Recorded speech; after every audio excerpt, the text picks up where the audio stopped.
Ustedes bienvenidos a este segmento aquí en Como Cada Mañana. Tendremos la oportunidad de platicar con una persona que además de que se le respeta mucho, se le quiere aún más. Me refiero a la doctora Luisa López. Doctora, ¿cómo estás? No, yo bienvenida. Mucho. Muchas gracias, Luisa. Oye, Gracias. pues hoy vamos a platicar de un tema que pareciera que se puso de moda hace ya más de 20 años, pero hoy por hoy se sigue hablando de hoy y me gustaría hacer una revisión de qué tanto hemos avanzado y cómo están hoy por hoy las mujeres en este terreno. El acoso sexual, la verdad es que es algo que se ha dado y siempre se dará desde que los sexos son sexos y desde que se buscan y se atraen. Sin embargo, el acoso sexual siempre ha sido visto desde la figura masculina hacia la figura femenina y normalmente en condiciones de desventaja o de superioridad una de la otra. Hoy por hoy, ¿cómo está la mujer viviendo el acoso? ¿Qué va a seguir por siempre? ¿No? Es una pena que a estas alturas todavía se vive, sobre todo en los empleos, en las escuelas, en lugares donde hay subordinación, donde hay compañeros de trabajo, se vive muchísimo esta situación, desgraciadamente. Es también hacia los hombres, sin embargo, el porcentaje es mucho mayor a las mujeres y se sigue dando. El problema es que no se denuncia, Javier. Es que de 10 personas que lo viven, nada más 2 llegan a denunciar porque se requiere una serie de hechos, de datos, de hacerlo público, de enfrentarse y muchas veces ¿a quién vas a denunciar? ¿A tu jefe? O a la escala más alta, a la jerarquía más alta que esté involucrado en donde trabajas. Entonces es una situación muy delicada que muchas personas prefieren obviar y dejarlo por, obviamente, temor a perder el trabajo, ¿no? Ahora, estos acercamientos, esta provocación, ¿hasta dónde llega? Y la pregunta es la siguiente porque muchas veces yo me imagino que tienen que tomar la decisión de no quiero hacer esto un pleito más grande porque termina saliéndole más caro a todos, principalmente a la víctima, ¿no? Sobre todo si es un subordinado. ¿Hasta dónde puede uno manejar una situación desde el punto de vista psicológico para que no le molesten las aproximaciones del otro? Mira, aquí depende muchísimo de la personalidad de cada quien. Cada quien tenemos diferentes recursos para poder enfrentar las crisis. No todos lo podemos manejar de una forma saludable y hasta dónde, pues depende qué tan cerca esté esa persona de mí y qué tanto se esté involucrando en mi espacio personal, en mi intimidad, denigrándome, humillándome.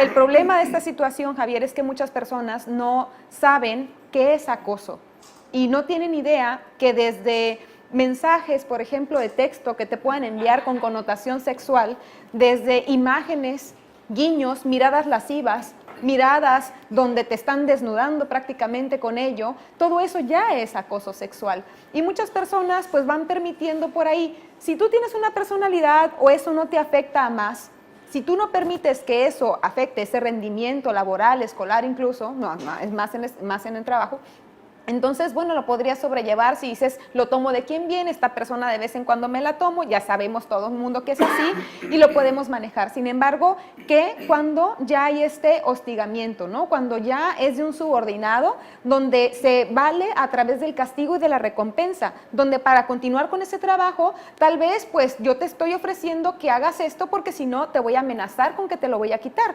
Aquí es donde ya se vuelve mucho más complicado, por más que tú tengas las herramientas para dejarlo ir y no pasa nada, ya se está involucrando en la amenaza a las condiciones en las que tú estás ahí.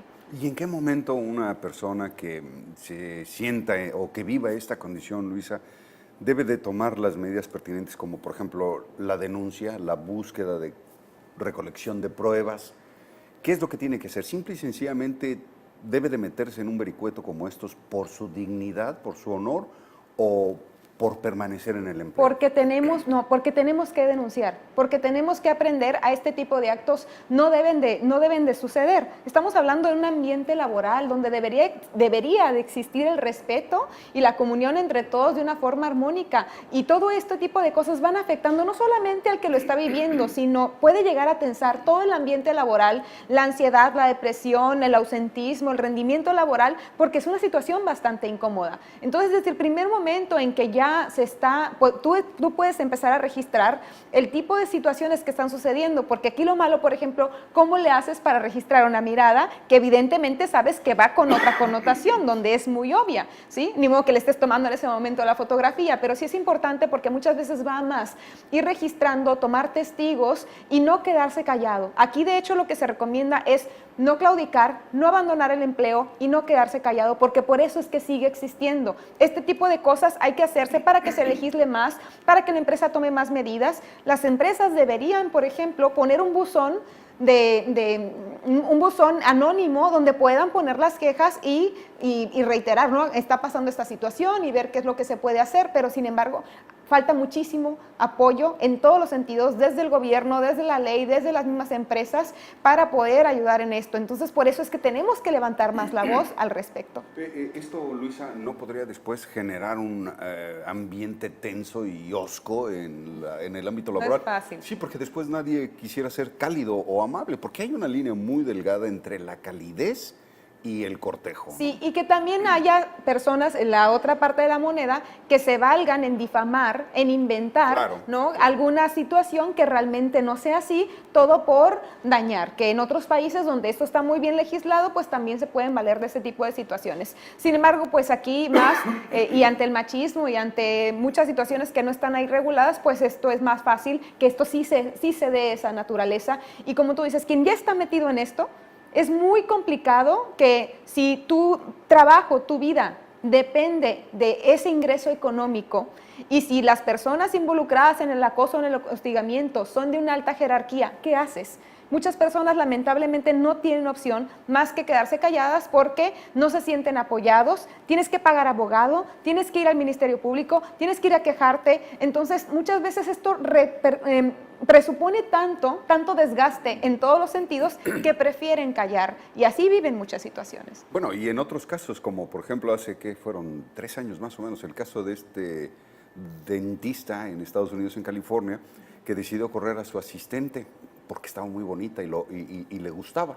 Ese fue el argumento. Lo que pasa es... Wow. Sí, claro, ¿no? Entonces... El extremo de la honestidad. Sí, el extremo de la honestidad. O sea, no quiero estar en una situación en donde me vaya yo a sentir compelido a seducirla, a cortejarla, porque además soy casado, ¿no? Y eso lo platiqué con mi esposa y creo que lo más correcto es quitarme esa tentación. Eso también, eso raya en la honestidad, sí, claro. Pero por supuesto, si te encuentras en una situación como esta, también va a ser difícil. Entonces, no quiero contratar a esta chica porque está muy bonita y puede venirme a generar problemas a la empresa, ¿no? Imagínate, claro, ¿no? yo ahí mejor recomiendo que la persona trabaje esos impulsos en terapia, ¿no? Para que no tenga que estar corriendo, lo de menos es el físico, ¿sabes? Si está bonita o no, es si Claro. tú te dejas llevar por un físico determinado, igual y para los demás no era tan bonita, pero si para él es mejor, ve y trabájalo antes de quitarle la oportunidad a alguien de un empleo, porque finalmente también es una forma de discriminación. Ahora resulta que porque tienes un físico que a mí me afecta, Claro. no te contrato, ¿no? Sí, Cada exacto. quien se conoce y está bien, pero este tipo de cosas lo importante es que si no podemos hacer nada, busquemos ayuda psicológica, porque todo lo que trae alrededor de todo esto, como te decía, son problemas de mucha ansiedad, de mucha depresión, taquicardia, problemas gastrointestinales, estrés, porque es una constante presión. Imagínate todos los días saber que vas a ir a trabajar con una situación de este tipo donde ya sabes que te tienes que enfrentar una y otra vez. Pero es una pregunta del público. Dice, ¿qué piensa usted, doctora, de las chicas, porque también tendrían que tener una recomendación al respecto, que se visten demasiado sexys, demasiado provocativas para ir a trabajar o que inclusive siguen juegos, bromas y usan lenguaje que puede ser muy propio de hombres? Claro. ¿No es esto provocativo? Ante todo, hombre como mujeres, claro, es provocativo. Sin embargo, aquí yo creo que es la empresa la que debería regular, ¿sí? Más o menos la vestimenta, cómo irse, para marcar un respeto entre todas las partes. Depende el tipo de empleo también, y hay que ver a qué se está refiriendo como provocativo, que es también muy subjetivo, ¿no? Yo podría pensar en algo muy extremo, pero hay personas que tantito una falda arriba de la rodilla, eso ya es provocativo, o algo un poquito más pegado. Entonces, habría que revisar, pero aquí, sin embargo, es la empresa la que debe de establecer los lineamientos sobre todas las conductas que se vayan a llevar entre los empleados y los clientes, ¿no? Y los mismos compañeros. Tal vez, no sé, tal vez esté yo equivocado, Luisa, pero yo sí me atrevería a sugerirle, por ejemplo, a alguna de mis hijas, ¿no? Que si se encuentra en una situación en donde siente, percibe o intuye que un superior le gusta a ella, pues evite una situación como esas, ¿no? De estar bastante sexy o provocativa, si todo se va a trabajar Claro, con él, ¿no? sin embargo, a veces de todas maneras, cuando ya le gustas, cuando ya está esta situación entre un subordinado y alguien más, o que ya te tomó de víctima, y es muy complejo, aunque te vistas y te vayas en pants y te vayas como quieras, es que ya lo agarró, ya está ahí, ya hay una obsesión también muchas veces, ¿no? Ya está el hostigamiento y reiterado, y el hostigamiento ya está tipificado en la ley federal, penal federal, ya está, ¿no? Entonces ya podemos podemos ir y denunciar y todo. Es un proceso complejo porque todo se tiene que llevar documentado.